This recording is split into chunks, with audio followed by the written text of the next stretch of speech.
A railroad officer vanished without a trace in the quiet heart of Iowa. The investigation hit dead ends. The years passed, and the case faded into memory. But more than 2 decades later, a forgotten rail yard is opened. And inside one of its abandoned boxcars, something is discovered that pulls the past back onto the tracks.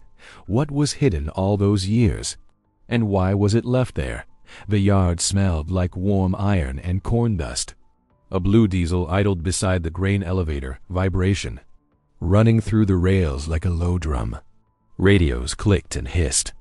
It was the 4th of July week in Boone, Iowa, when flags showed on porches and every pickup wore a sun-faded sticker that said "Support the troops." On nights like this, the whole town sounded like a slow freight. Russ Holden walked the line between cars the way a careful man walks a fence in wind. His shirt was pressed, his boots oiled, his badge polished until it caught the last strip of sun.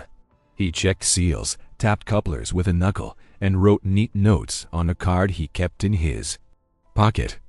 Beside him moved Eli Red Mercer, best friend since high school, wrist scarred by a dare and humor so dry it clinked. Red liked to say the rails kept secrets.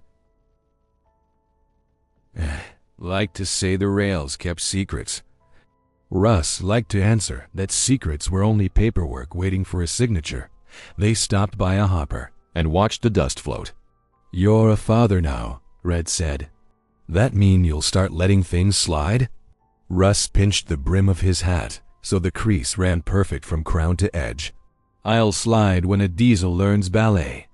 They finished their round.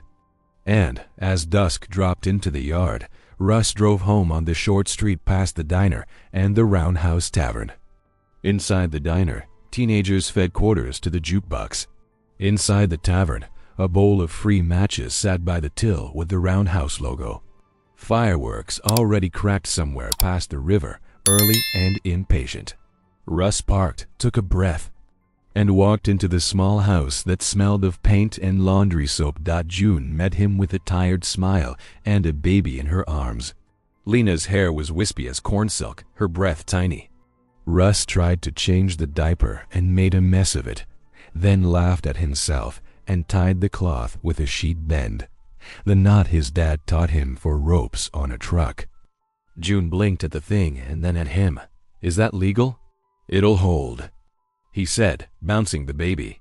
"Sheet bends don't fail if you dress them right." For a moment, the house was only home. A fan turned in the window. June wrote a grocery list in her notebook with blue fabric. Red knocked, dropped off a spare flashlight, and left a joke on the porch about diapers being harder than trespassers to catch. Russ kissed the top of Lena's head and the salt of June's forehead. "Back before the sky goes dark," he said. He meant it. The radio on his belt spat to life. A dispatcher's voice cut through the fan noise. "Report of activity near the QVD near the Q-Fumbush. Kate Shelley High Bridge. Someone walking too close to the tracks on the service approach." Russ listened, glanced at June, then nodded. He grabbed his hat, folded the brim with that same firm pinch, and walked out to the truck. The service road ran along the Des Moines River, a ribbon of gravel and weeds where frogs jumped at the tires. The ties near the bridge sweated out the tea. Day's heat, damp and tar-sweet. Fireflies hung over the grass like slow sparks. Under the big trestle, the river made a noise like breath against a bottle. Russ parked at the pull-off, killed the lights, and listened. Somewhere a train blew 2 short and 1 long, then faded south. He checked the brush with his light. No one answered his call. He found a fence cut weeks ago and old beer cans, a trail of flattened grass, and the faint print of a boot in the ballast.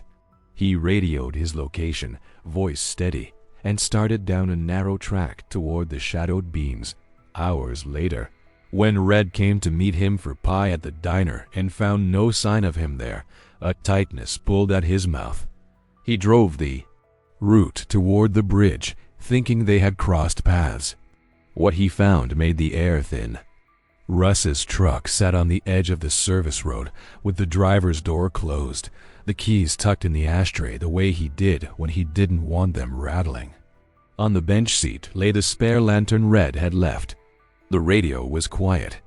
On the gravel outside, boot marks led toward the brush and then broke apart. By the time the sheriff got there, the yard had changed faces. It was no longer summer. It was search. Volunteers lined at the firehouse, signed in, grabbed bug spray and orange vests. June stood with the chief and did not cry. Red moved like a man with tools, drawing quick maps on the hood of his truck. Dogs ran the edges of the water. A helicopter stitched slow circles above the bridge, then fanned out over corn. Boats swept with spotlights. The Roundhouse Tavern sent coffee in dented thermoses and matchbooks. They found things that looked like answers from far away. A shredded shirt that belonged to no one. A crushed can that flashed like a signal. A matchbook from the roundhouse fallen near the crossing, its paper swollen by dew. On a tie by the service gate, someone had scratched a sign with a nail, 2 triangles touching, like a bow tie and a dot inside a circle. Spikes Caldwell, who had inspected tracks since before many volunteers were born, said it looked like the old hobo code, the kind riders used to leave warnings and favors. Maybe it meant safe, maybe watchful, maybe both. Night after night, the river kept its own counsel. June left the porch light on. Red walked until the blisters broke and then taped them and walked again. The dispatcher learned the measure of everyone's voices. The smell of bug spray and damp rope became a season. Reporters came, asked things that sounded like questions and felt like theft. The town kept going because towns do, but something essential rode every shift. When the fireworks finally boomed on the real 4th, sparks hung over Boone like a slowdown order. People clapped with their hands at their sides. June held Lena against her chest and told her a story about a train that always found its way home. The baby slept and did not know how hard the stars worked. Days bled into each other. Tips came and went. A set of supposed tire tracks at a gate turned out to be old. A call from Madrid said someone camped by the river. It was a fisherman with a bad hat. Each false lead sanded down the next hope. Red kept one habit of Russ alive. He folded his own cap the way Russ had folded his, a crease you could measure with a ruler. On the 10th night, the radio popped, made a sharp sound like a knuckle on glass, and then went still. The searchers stopped for a heartbeat and looked toward the dark that had swallowed a friend of many shifts. Somewhere a dog barked once and then did not bark again. The river made its bottle breath.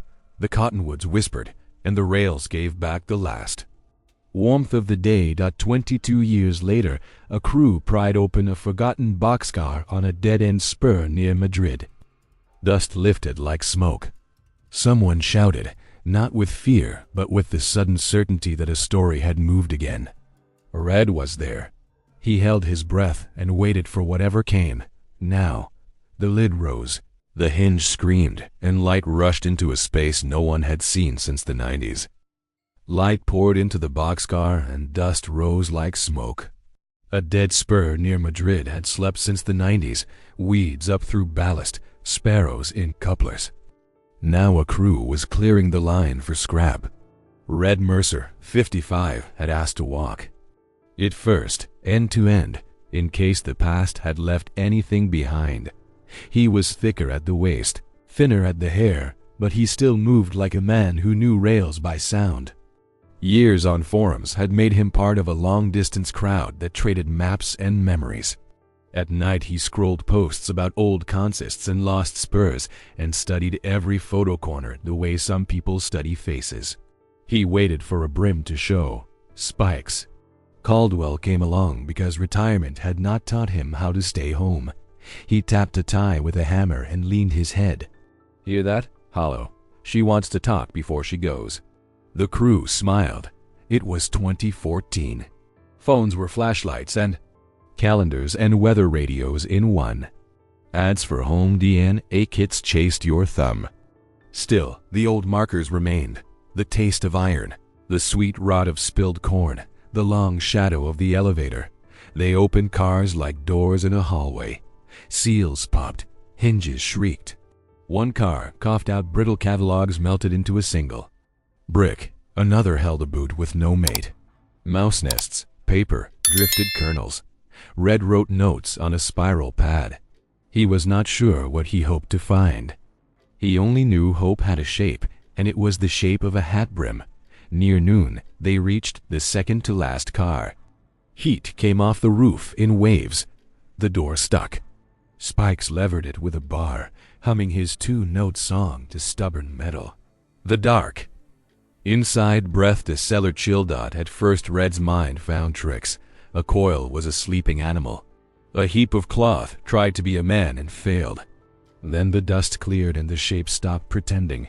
A skeleton sat against the wall, like someone had chosen a seat and rested. Knees apart, hands low, back set. On the skull, a hat tilted. On the bone nose, aviator glasses caught the light and sent it back as two flat coins. No one spoke. Spikes broke the silence in a church voice. Well, hell. Phones rose. A foreman sighed not to touch. Red's mouth went dry. He stared at the hat brim and at the fold he had watched a friend pinch into place 100 times. The county took the spur. Yellow tape looped between posts. A white van rolled up and a woman in a plain suit stepped out with an air of order. Detective Alana Pierce gave quick nods and set people where they belonged. "You asked for this sweep?" she said to Red. He said yes. "Then you talk when memory wakes, and you do not lay a finger on a thing." June came and stood beyond. The tape with a small notebook in both hands, the blue cloth cover smooth thin by years. Lena came too, 22 now, hair in a knot, a college sweatshirt tied at her waist. She kept her chin up the way people do when they choose not to break in public. Pierce told them what would happen next and what would not, which was closure. Today. Inside the car, a tech took photos while the dust glittered. Pierce called out items to a recorder. 1. Skeleton, seated. 2. Hat, brown felt, front pinch crease. 3. Sunglasses, aviator, mirrored. 4. On floor, matchbook, roundhouse. Tavern, Boone, note, pencil writing on inside cover. She lifted it with tweezers. Reads, Spridge 7/3 1140. Red felt air leave him. "That's the week he disappeared. What's S-Bridge?" Pierce asked. "Service bridge near ledges," Spikes said. "Curves like an S." "We'll bag it," Pierce said. A tech pointed at a gold crown on a molar. Another noted a loop of copper wire at the collarbones. Spikes frowned. There was a rider came through then. Played a coffee can like a drum. Gold crown he flashed when he laughed. Folks called him Tin Pan. Could be him. Pierce wrote the name on a card, no promise in her face. Outside, reporters gathered and aimed microphones the way you might aim a tool. People from town kept a distance and tried not to stare at June and Lena. Someone brought coffee and paper cups that leaked at the seam. Lena stood at the door and looked at the sunglasses. For a second, her own face warped there, small and doubled. "If this is him, I still have questions," she said. June nodded without speaking. Evidence went into bags, numbers onto tags. Pierce kept the matchbook in a hard case and slid it into a lockbox. She walked the spur with Red and Spikes and asked what had changed since '92. "You really believe rails talk?" she asked Spikes. "I believe lazy men leave loud marks," he said.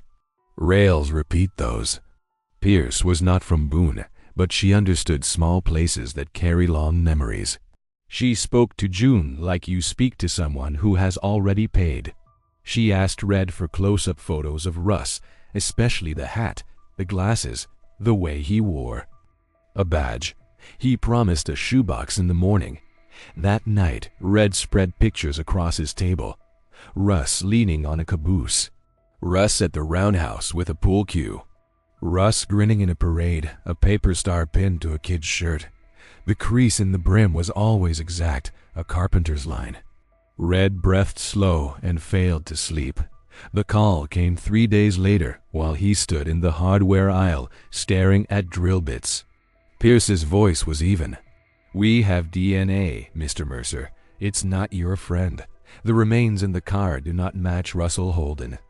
Red held the steel rack and let the two feelings hit in order relief, hard and clean. Confusion heavier and slower. He said thank you because people say something when they have nothing. That afternoon, Pierce brought everyone into the squad room. June sat straight with a paper cup. Lena clicked a pen once, then set it down. Pierce repeated it so rumor would not beat her to the street. Male, mid-30s to 40s, gold crown present, not Russ Holden. We will build an ID and follow it. June looked at the table and then at the ceiling as if a name might be written there. Then who is he? And why dress him like my husband? That is now the work, Pierce said. Somebody wanted us to think a story was over. She took out the small envelope and held up the matchbook in its plastic. This part feels like truth, though. Sbridge 7/3 1140. A place, a time, probably a meeting. If the car's kept a secret, the rails can answer. Red saw Lena turn toward the window as if she could see the river from there. He thought of the service path where frogs jump at. Your boots and of the tie where all those years ago someone scratched a circle with a dot. Spike stood with his hands on the back of a chair, knuckles white. At first light, Pierce said, we go to that bridge near Ledges. We start there and we do not stop until the ties stop talking. She raised the matchbook so the penciled words caught the room's light. The choice was made. People stood, chairs scraped, feet found the door. Dawn would come either way. The bridge would be waiting. They walked into dawn.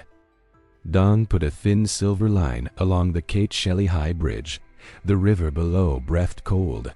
The crew stood quiet. Red Mercer kept his hands in his pockets so they would not shake. Detective Alana Pierce pointed to the service path and said, we start there, slow and exact. Spikes Caldwell led like a man who still had the keys to the county. He tapped a tie, listened, and crouched by a post where the wood was scarred. People used to leave signs for each other, he said. Riders, drifters, men who followed work. Hobo code, he traced with a gloved finger. Diamond means safe house. Circle with a dot means a man you can trust. Arrows show where to turn and where to avoid the bulls. See, this arrow points north. Lena took notes on a clipboard she had made from plywood. She drew the shapes and wrote the meanings beside them. June watched the river and worked the edge of her notebook with her thumb. You could feel how badly she wanted this to be the last morning and also how much she feared it. They moved along the shadow under the bridge, counting ties and checking ballast for anything that did not belong. Red kept noticing small things that were large in memory. The way Russ rubbed rust, the way he stepped the same side of a tie. Spike stopped at a tie that tilted a fraction. He swung his hammer, let it kiss the wood, and cocked his head. Hear that? Red heard only dull thud. Spike smiled. Hollow enough for a mouse and a message. He wedged the claw under the end and worked the tie up a thumb's width. Truly. Gravel fell. A strip of cloth showed. Red knelt and tugged, gentle. What slid free was a small green box, the kind that once held .22 rounds. It was wrapped in a faded bandana. Pierce held up a hand, bag first. She took photos, named the shots, then handed Red a pair of gloves. Red could not help himself. He said a small sorry into his mask before he opened the cloth. Inside lay 3 things and a smell of oil. First, a thin hospital bracelet, yellowed but readable. He blinked at the letters. Holden, Lena, the 2nd of July, 1992. Second, a brass key with a number stamped into the bow and a bank's initials from Main Street. Third, a folded paper with neat block letters. If I don't come back, look for the S Bridge, R. June closed her eyes and put a hand to her mouth. Lena didn't cry. She copied the letters exactly, as if she could anchor the words by drawing them. Red felt anger and relief twist together. Pierce slid the bracelet into a sleeve. This key looks like a safety deposit model. We'll confirm. Spike sneezed from the dust and raised the matchbook they found in the boxcar. He sniffed like a wine judge. Cheap brand, he said. Burns fast. Like a bad alibi. Red gave him a look, then let a small smile break anyway. They walked the approaches on both sides. On the east bank, in soft earth, Lena found the ghost of a boot print and a small circle with dot carved in a tie where weeds had hidden it. Pierce photographed it and sketched the layout on a card. If someone told a friend to go north, she said, Sbridge could be a meeting point, a drop, or a memory he couldn't leave. Back at the trucks, they wrote a timeline in thick marker across the hood. Rain logs from July '92 showed a sudden storm that washed gravel off a short branch near Ledges State Park. Old dispatch sheets said freight got diverted while crews cleared a culvert. Red tapped the page. He would have checked the reroute, he said. Here, then there. Pierce kept a card titled Possible Players. She read the names and had each person say them out loud, like testing if a word fits the mouth. Troy Bales, Red said. Scrapman, copper theft rumors. Spikes added, claims he was at an Iowa Cubs game. Ticket exists. No gate stamp. Pierce wrote, verify concessions. Rita Klein, June said, surprising herself, shift boss. She argued with Russ. There are blanks in her logbook. Pierce wrote compare to radio. Tin Pan Coolie, Spike said, tapping his tooth. Hobo musician with a gold crown. Rode this stretch in '92. Pierce added dental ID. A rail fan with a camcorder, Lena said. There are always cameras near famous bridges. Pierce wrote, find forum posts, July '92. While they chewed, the sun rose high enough to peel paint from the trestle. Red sorted their pieces. Hospital tag personal. Key private. Note Russ wrote it. Hobo marks someone trusted or warned. Number on the boxcar matched a consist diverted the night of the storm. The world had been trying to tell them the order. Pierce called the bank and asked for records on old deposit boxes. The manager wanted a court order. Pierce said she would have one by afternoon. Her tone left no room to doubt. She turned to June. If you're willing, I need a fresh DNA swab. June rolled up her sleeve without being asked. Lena spread a county map on the truck bed and marked it with a red pencil. The spur with the boxcar, the big bridge, the S-shaped service bridge at Ledges, the path of the diverted train. She added arrows like the ones on the sleepers. North, she murmured, and then a curve. In early afternoon, they drove to the yard office for shade and slow Wi-Fi. Spikes pulled up a railfan thread full of people who collected sightings like coins. A user called Signal 82 bragged about taping at Kate Shelley in early July '92 and catching a hobo band. Pierce wrote to the user and asked for any copy. Red typed because his hands knew how to speak to that world. By evening a wind came off the river and took some heat with it. They went back once more under the bridge to be sure glare had not fooled them. The place felt different, as if a lid had been lifted and air from another year had slipped in. Red stood at the spot where the tie had been loose and imagined Russ kneeling, sliding the little box into the seam with a fast look over his shoulder. June stood next to him. He came back after the hospital, she said. He touched the bracelet and then hid it. I don't know what that means. Red did not either. But it felt like a hand pressed into wet cement and left there for someone to find. Pierce's phone buzzed. A judge had approved the order. The key in the evidence bag glinted. Bank, she said, now. They drove into town, quiet as if noise could shake loose what they were about to open. The bank still sat under the same tin awning, with a clock forever 5 minutes slow. The manager wore a tie too wide for the year and a careful face. Pierce handed him the order. He coughed, nodded, and led them to a room lined with small metal doors like a hive. Red's pulse ticked in his neck. June held her notebook like a small bird. Lena counted rows and stopped at the number that matched the key. Pierce held up the bag. The manager slit the seal, and the key slid out with a scrape of brass on plastic. No one breathed while the manager fitted his master, and Pierce set the numbered key in the slot. The cylinder turned once, twice.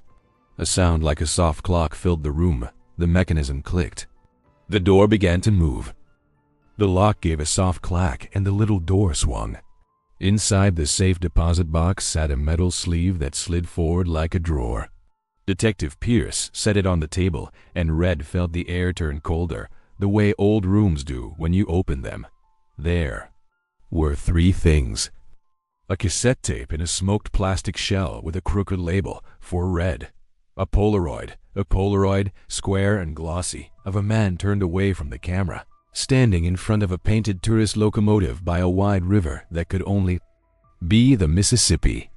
And a bus receipt from July 1992, Boone to La Crosse, punched and stamped. The ink a little ghost, but readable. June didn't touch any of it. She held her blue fabric notebook and watched the tape like it might make a sound on its own. Lena leaned close without crossing Pierce's line. "He left you something," she said to Red. He swallowed and said nothing.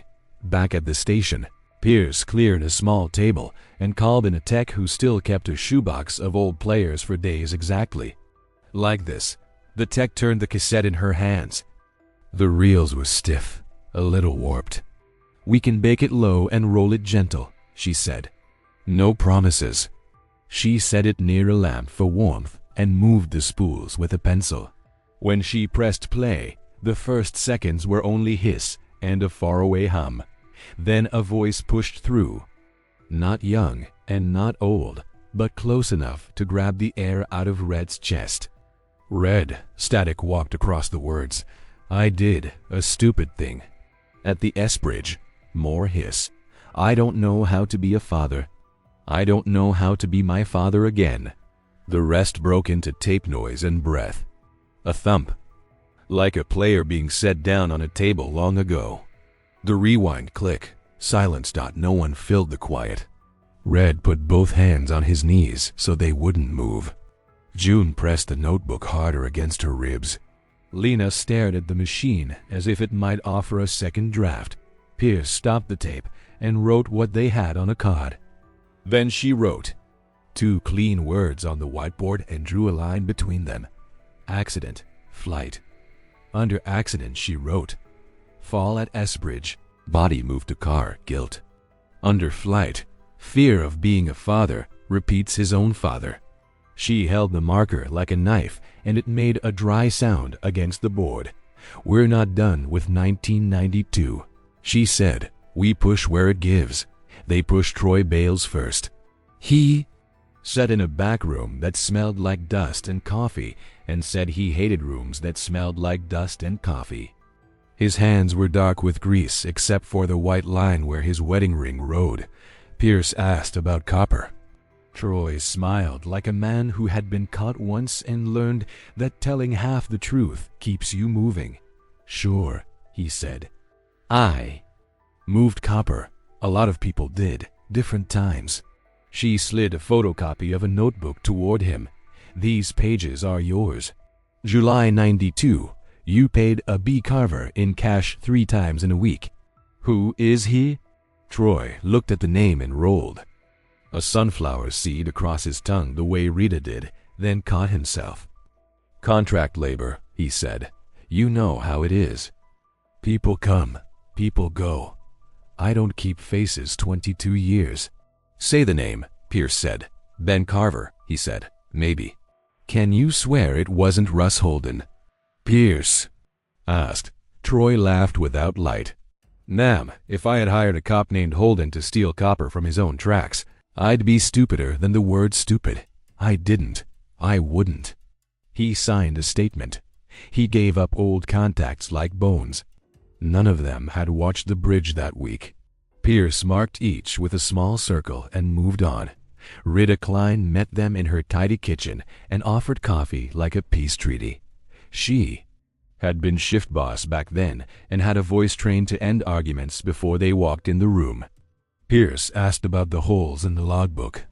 Rita tapped the margins with a pen. 2 pages torn, probably by a new hire who used it for scrap, she said. We didn't have a great copier. Who signed your relief? Pierce asked. Cantrell, Rita said. He's dead now.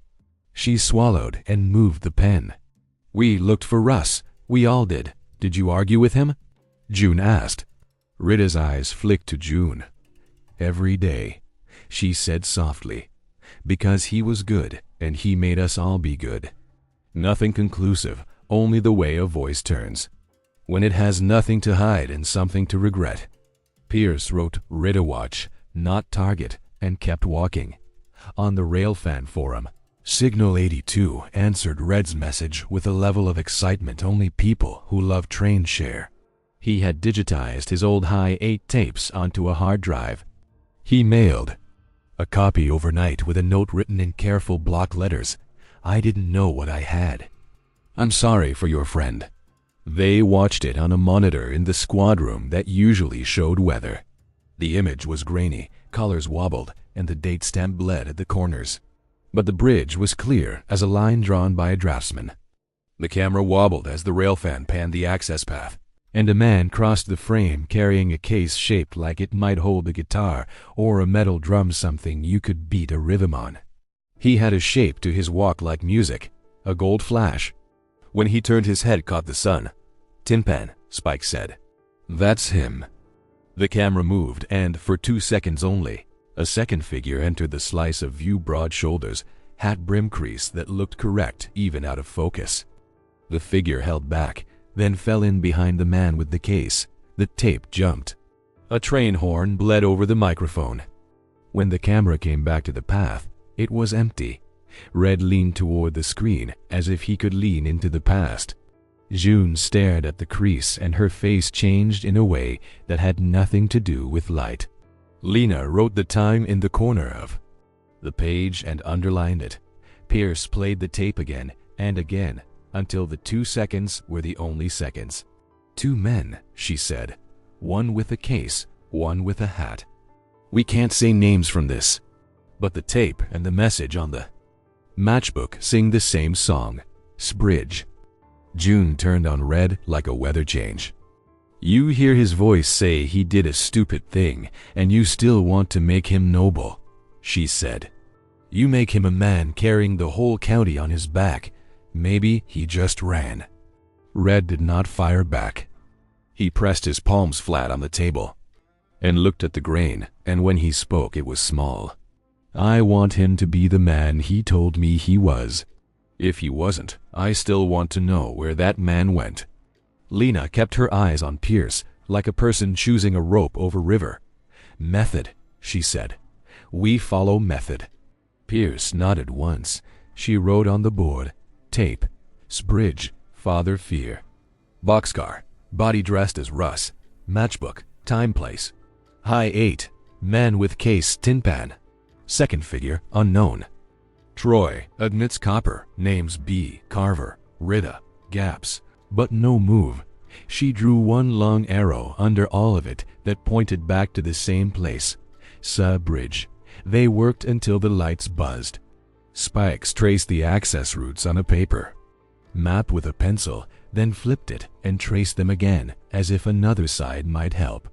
June went home to put her hands on old photos and to put Lena to bed without words, the way mothers still do when daughters are grown. Red sat with the tape player and pressed play once more, even though he knew what would come. Red. The voice was closer now because he knew where to expect it. I did a stupid thing. At the S-Bridge. The hiss felt like wind on gravel. I don't know how to be a father. I don't know how to be my father again. It landed differently this time. Not as a confession that shuts a door, but as a sign nailed to a post that points one way and dares you to ignore it. Pierce stopped the tape with a fingertip and the room exhaled like a train leaving a station. We go back, she said. We? Do what they didn't do in '92. We pull the place apart without breaking it. At midnight, Red stood in his kitchen and sharpened a pencil for no reason other than to not be still. He folded his cap the way Russ had taught him and put it on the hook by the door. In the morning, the river would be cold. The ties would be slick with dew. He would touch wood his friend had touched and ask it to answer before the sun, trucks, rolled toward ledges. The sky was a dark blue that makes breath hang. June rode in the back seat and did not speak. Lena wore her sweatshirt and tucked her hair into the collar. Spikes hummed 2 notes to wake the rails. Pierce drank coffee that tasted like determination and wrote the date on a card before she stepped out. The forest there always smells like wet rock and leaf mold. The river had dropped an inch since yesterday. The first bird hadn't tried there. Morning yet. They parked by the service gate. Red took the lantern he'd kept since the old searches, the one with a scuffed lens that made a small halo around a tight circle. He thumbed the switch. Light found metal, then wood, then the dark. Space beneath the S-curve where secrets like to sit and wait. The river held the night a little longer under the S-curve. Breath steamed when they spoke. Red set his lantern low so the beam wouldn't flare on metal. Pierce marked a grid with orange flags and chalk. Slow and exact, she said. Same. As at the big bridge, we sweep left bank downstream first. Then up. Spikes tapped ties with his hammer and listened, the way some men test a melon. "Shit, tell it," he said. "Rails repeat what you do to them." They moved like surveyors. Lena measured span lengths with her tape and wrote numbers on a card, steadying the edge with her thumb. June stood back on the gravel, arms crossed, tight, watching as if the place might turn mean if she looked away. 20 minutes in, Red's beam caught a tiny flash in a crease of rock where the water had dropped and left a rim of silt. He crouched. The thing was no bigger than a coin and held fast, half fused by mineral. Pierce knelt beside him. Photograph. Angle. Scale. Spikes handed her a pocket ruler. Then, with a thin pry from his multi-tool, Red lifted it free-dotted. Was a lens shard, curve perfect, mirror on one side, spidered with a hairline crack that ran like a river. He set it on a cloth. The shape matched an aviator's eye. Pierce's face did not change, but her pencil wrote faster. "We have a piece of mirrored eyewear, the scene where our matchbook says to be, that aligns with the car find." She bagged it and sealed it. Red stared at the shard, seeing his own thumbprint in the mirrored arc until Pierce nudged the cloth away. They worked the catwalk. Bolts rusted in place stared back like blind eyes. Spikes hummed 2 notes and put his weight on a wrench. "Back when men carried tools," he said, "they also carried patience." The first bolt went with a squeal. The second surrendered after Red leaned with him. A square maintenance panel lifted, showing a shallow cavity where workers kept spare cotter pins and line chalk. Out slid a leather wallet crushed thin as a leaf. The river had given it a smell like pennies and old boots. Pierce photographed. Red held the edges open with both hands so the pages wouldn't turn to lace. Inside lay a card with a face worn to suggestion and letters that still held. Cooley, Thomas. In pencil at the corner, someone had written a nickname Tin Pan. There was a scrap of a bus transfer, faded blue. There was a picture of a dog cut from a magazine. Spikes let out a low breath. "That's our rider," he said. "I knew his smile by the crown. State must have printed it when he sobered up long enough to need a name." Pierce wrote without looking up. "Body in car, likely our Tin Pan. Eye lens here links to eyewear in car. ID cached behind panel suggests someone removed identity from the scene before moving remains." June closed her eyes once, slow, and then opened them to watch. Lena drew the panel's outline, marked the bolt pattern, and added wallet location. ID name, nickname. She did not write "Tin Pan fell here," but her hand paused like it wanted to. They swept both banks. On a snag in the brush, they found a thread the color of hatband felt, stuck to a thorn, the sort of nothing that turns into something later. On the underbeam, Red found a scrape in paint at shin height, an arc that matched a case or a boot. When they were done, Pierce stood with the notebook of small facts that build big truths and said what everyone else was circling.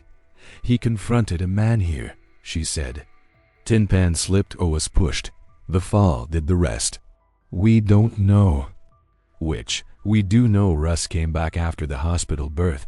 The bracelet proves it, and hid this ID.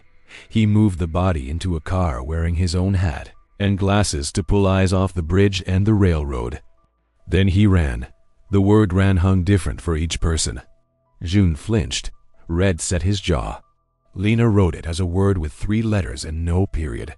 Why dress him like Russ?" June asked. "Why not report and face it?" "Fear," Pierce said. "Of being blamed, of being a father who fails, of both. He says so on the tape without saying it. The town would seize on parts that fit its older story. Bad scrap man, strict boss, dirty copper deals. The mind loves a culprit you can point to." Pierce let that stand for now. It kept the phones ringing, and sometimes a lie shakes a truth loose. They packed the panel back with fresh bolts and paint, chalk so no one else would think the bridge was an open drawer. Back at the station, Red laid the safe deposit items out again.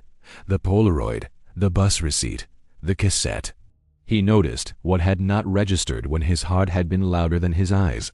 A thin cord looped the Polaroid to the receipt through 2 pinholes.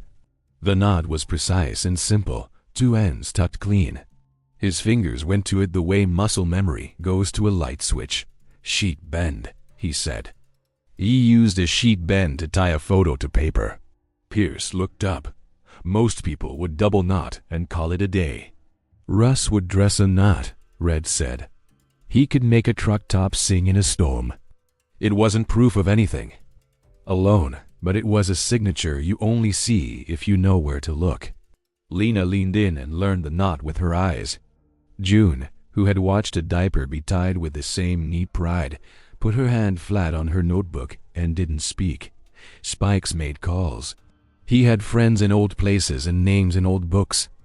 The words B. Carver sat on Pierce's board like a rain cloud. Spikes rang a depot museum upriver, then a scenic line 2 counties over, then a retired treasurer who had opinions about modern accounting. By late afternoon, he had a woman on a landline in Wisconsin holding an actual ledger. Volunteer. "Stipends," the woman said, pages turning near the receiver like wings. 92.93. "We gave small payments for fuel and meals. Here Carver, B. signed Ben Carver. Hours in July and August. Address listed as a P.O. box. Numbers written like a draftsman." Spikes covered the phone and whispered to Pierce, eyes round as a kid's. Pierce motioned for speaker. The woman spelled the name twice. Lena wrote it slow. Red took the paper and didn't hand it back for a while. June stood up. The chair legs made a soft sound like apology on the floor. She reached into her bag and took out a tiny knitted hat. Yellow, the kind you put on a newborn to keep the night out. She put it in Red's hands. "Bring back answers," she said. Voice steady in a way that made it shake more. "Or don't come back with anything at all." Red held the little hat like a live thing. He nodded. He didn't promise, but his face did. Lena touched the hat for a second and then reached for the map. "La Crosse," she said. "If Ben Carver took a bus there and drew pay there and stands in a Polaroid there, that's where we go." Pierce printed the email. The museum woman sent a scan of the payment page with B. Carver in clean block letters and a date. That ran cold down the spine. The week after the S Bridge. "We'll need to knock doors," Pierce said. "Tourist lines change hands. People retire. Ledger keepers keep the world together, but only if you ask right." They drove to June's house first, because not telling her would be worse later. She met them on the porch, looked at the folded map in Pierce's hand, and shook her head before anyone spoke. "I am not crossing a state line to meet a ghost," she said. "I will not sit in a car imagining who he is this time." Lena stepped close. "Mom," she said, voice soft. "I need to see the man, not the story. If I don't, the story wins." June stared at her daughter and saw the line that runs from newborn fist to measuring tape in a pocket. She nodded once. "Then go," she said. "You go with Nefed. You come back with a real name." Lena hugged her, quick and careful, then pulled away before either of them could change shape. Red slipped the tiny hat into his breast pocket. It pressed warm against his heart, which is a trick cloth can do. Spikes drove the first leg because he hated being a passenger in his own state. Cornfields gave way to bluffs. The river widened and threw back the sky like a coin. Red watched mileposts and let numbers be less than memories for a while. Pierce read the ledger scan again, then a note from the Wisconsin line that invited them to stop by the shop any time before 4. The note had a name at the bottom and the kind of careful handwriting that says, "I fix the things I write about." They did not talk about what they would say if they found him. Pierce would handle the crimes because that is her work. Red would handle the friend because that is his. Lena would handle herself, which is the hardest job. They reached La Crosse with the light softening on brick and water. The tourist line sat near a bend with a short platform and a string of coaches painted a cheerful color. A big shed sat behind, doors rolled half open, smell of oil and old wood drifting out. Somewhere a radio played low, a song from a decade. That wouldn't admit it had ended. Pierce flashed her badge at the office and asked for the person who handled volunteers in the 90s. The clerk, who looked 17 and scared of clipboards, pointed at the shop. "Ben's out back," he said. "He knows every bolt. He'll know what you need." They crossed the gravel, each step loud enough to count. The shop swallowed the outside heat and replaced it with the cool of shade and iron. Tools hung by outline. A row of hats lined a shelf like a quiet audience. Red could hear his own breath. They stepped inside. Before eyes could adjust, a voice rose from the shadows near a workbench, friendly and automatic, the way you greet anyone who has come to borrow a wrench. "Can I help you?" The voice came from behind a drill press. A man in a canvas apron stepped out, wiping his hands on a rag, the color of shop rags everywhere. Grease lived in the lines of his knuckles. His hair had gone more salt than black, cut short the way railroad men wear it. He had Russ Holden's height and the careful way of standing that keeps your back from arguing with you. He had Russ Holden's eyes too, except the years had sanded the shine down. Red didn't make a speech. He said the name like a test tube. "Hope Brakes. Ben Carver." The man stopped. His eyes moved fast and then slowed. He looked at Red's face, at Lena's, at the badge in Pierce's wallet. He took one step back and put the rag down like it weighed pounds. "I thought I had more time," he said. Then he tried another way, Red. The sound of that word in that room pulled the air out and left it on the floor. Red let it be. "Russ," he said, "because there is no point walking around a name. Once you're in the same room with it." They sat on stools in the shop office with the door half shut. The window looked into the bays where a volunteer sanded a handrail and pretended not to see. Pierce set a small recorder down and let it roll. She read him his rights in a voice that carried respect instead of power. He waved counsel with the shrug of a man who had run out of places to go and out of ways to delay going there. He told it in pieces, because that's how the mind keeps from breaking. He told it without theater and without trying to sand his part smooth. "I met him on the approach," he said. "Tin Pan. That's what they called him. He was carrying that metal drum case, and he'd been drinking by the smell of him. I told him to move off the path. He laughed and said the bridge didn't belong to any man. He stepped wrong. One foot slid on the moss on the lower beam. I grabbed for his arm. He pulled me with him for a second, and I hit my shin on the rail. He went down. It wasn't a long fall, but the rock where he landed didn't care about the distance. Red saw the scrape he'd noticed on the underbeam. He saw the lens shard they'd taken from the rock lip. He saw the panel where the wallet had waited 22 years for a hand that knew where to find it. I climbed down. Russ said, "I checked him. I knew. I sat. I could hear the river in my heart and the train at Madrid blowing for the crossing. I saw every headline that would come. I saw them put my badge in a box. I saw June with the baby and saw my father walking out of a kitchen in 1978 and never turning around. I didn't want to be the man who leaves. I didn't want to be the man who stays and ruins everyone else. So I did a third thing that felt like an answer then and looks like a coward's trick now. He looked at his hands. I took my hat off and my glasses and put them on him. I carried him to that dead spur and sat him like he'd sat a long day down. I moved the ID from the bridge so it wouldn't point back. I told myself I was protecting the line, protecting June, protecting everyone from a story that would eat them. Then I put money in my pocket, walked to the bus, and rode north with a name I made from nothing. He called Belay Cross Shop the next day. He said he had a skill with wrenches and could be useful. He slept in a room above a bar for a while, then in a trailer near the yard, then in a room behind the office that smelled like cutting oil and old paper. Work and routine stitched days together. People liked a man who could make a stubborn bolt. Listen, he fixed things that other people had decided were fine enough. The tape, Red said. Why leave it? Why not finish it? I went to a motel off the highway, Russ said. Set the recorder on a book and pressed the button.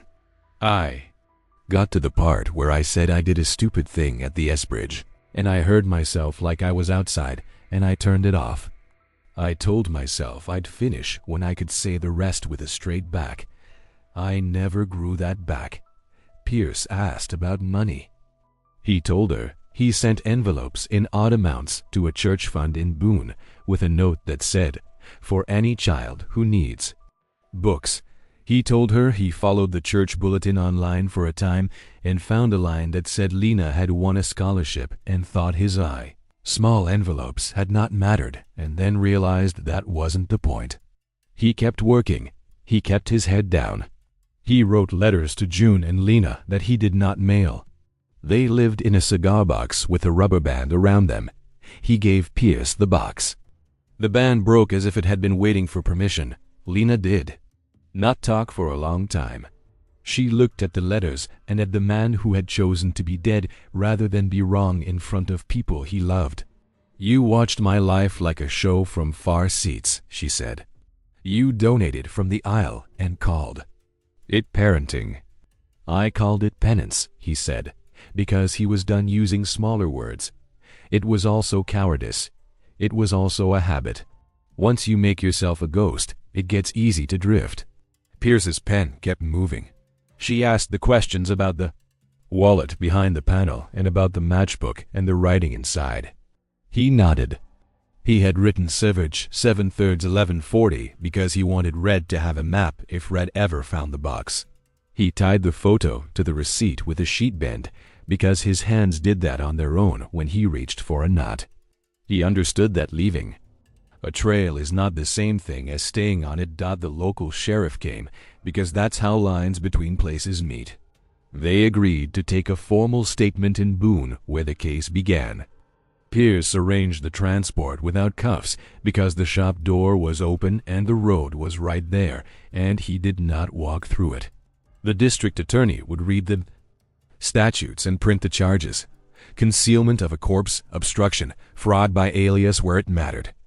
Pierce said she would attach her recommendation, which would say that 22 years of honest work did not erase a night's harm, but did ask for a sentence that lived in the world with other truths.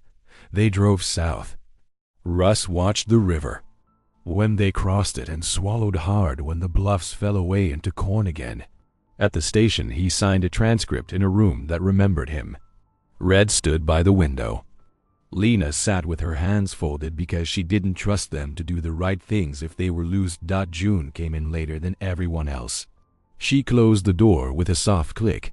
The room got smaller but more exact. June looked once at the man in the chair, and then at her daughter, and then at Red, and then back to the man. She did not rush toward him, which is a different kind of mercy. "You let us bury a person who wasn't you," she said. You let me teach a child to sleep by telling her you were on a long shift. You let a town take care of your reputation like it was a church window." He nodded and didn't defend himself. "I did all that," he said. "I can say fear, and I can say pride, and I can say I didn't mean to make it worse than it was. But words don't turn a wheel if you don't. Lean into them." Lena stood. Her voice trembled once and then found level. "I'm not giving you absolution," she said. "I'm giving myself permission to live. You didn't need to be perfect. You needed to be here. If you want a chance at that now, it will be slow and it will be supervised, and you will not decide the pace." Something in Russ's shoulders came down that had been braced for a blow. "Slow is fair," he said. "Supervised is right." Red waited until the air could hold a joke and then offered it like a cup of water. "You at least owe me a hat," he said. "You ruined the old one." Russ huffed a laugh he didn't deserve and reached for the brim on the shelf beside the door. He folded it once with the clean pinch that had started all this and set it in Red's hands. "Consider the debt begun," he said. June kept the terms simple. Coffee at the station with people in the room. No walks in the dark. No stories told that tried to make anything prettier than it was. He agreed. Pierce filed the papers that ask a prosecutor for a sentence a town can live with. The clerk stamped dates that mean something and not enough. Life stayed complicated, as it does. They met at the bridge when the first cool mornings came back. The sky was pale and the river held mist that made the trestle look taller. Red carried a thermos. Spike stood farther off and let the rails introduce themselves to the day. June came to the fence and leaned there with her hands in her sleeves. She did not cross until she was ready. Lena and Russ walked onto the serviceway together. She took out her tape and measured a tie and said the number under her breath, and then said it louder so the tie would hear it. He tried a sheet bend with a length of cord she handed him and got it wrong the first time. She reached over and dressed the knot, turned the working end, and they looked at it like people look at a small fire that finally catches. He handed her the cord. She handed it back. They did it again, both slower, both better. They walked to the middle and stopped, not the far side, not the near one. The bridge hummed the note it always hums when metal remembers heat. The river said its low thing about time. The town behind them had work to do. The track ahead had maintenance on the schedule. The world does not wait for anyone to become worthy. Rails stay in place because sleepers hold them up, one small support after another, spaced and steady. Lives do too. It is not the grand gesture that keeps a line true, but the ordinary act done again and again. Hands learning the same knot until they can tie it in the dark. They stood there, not there yet, and no longer here, and breathed the same air. The day opened like a train leaving a yard slow first, then sure. Courage is staying,